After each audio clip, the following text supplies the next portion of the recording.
There's a song by Out in Eugene called History. And maybe you heard it before. You're going to see a little picture of it right now. 'Cause you and I got history. We go way, way back. We go way, way back. Where it says, you and I, we got history. We go way, way back. We go way, way back.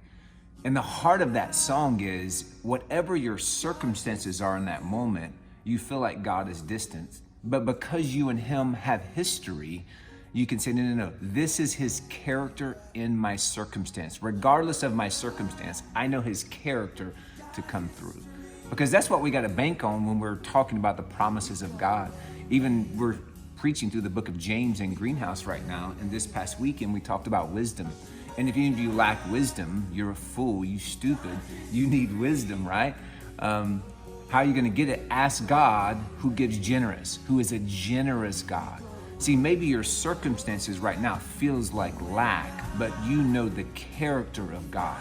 Even in our country right now, there's an election coming up tomorrow, and we feel like this total instability of like, oh my gosh, the world's gonna end because of America's going through stuff. But then we have to go like, God, you and I, we got history. Your history with humans of being generous and taking care of the people of God and just caring deeply about humanity. I trust your character.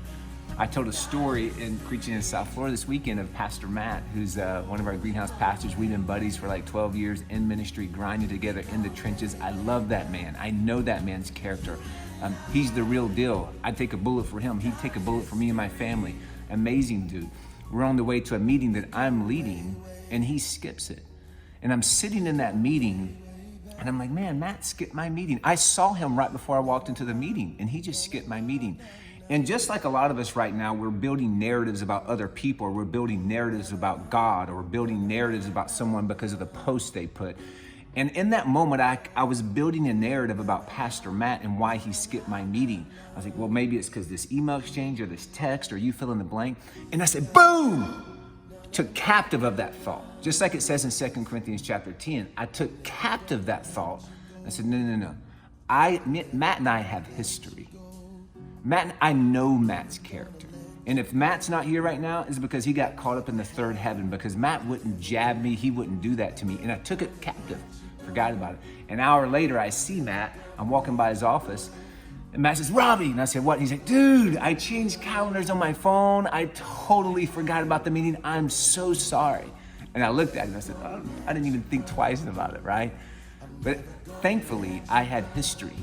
And I knew Matt's character. And I knew if he skipped a meeting that I was leading that he was going to be a part of, there had to be something going on. See, when God's not showing up in your circumstance right now, and you feel like he's very distant right now, and you're like, where are you at, God? Why are you not coming through? Why am I not getting the wisdom? Why not? Listen, you and him have history.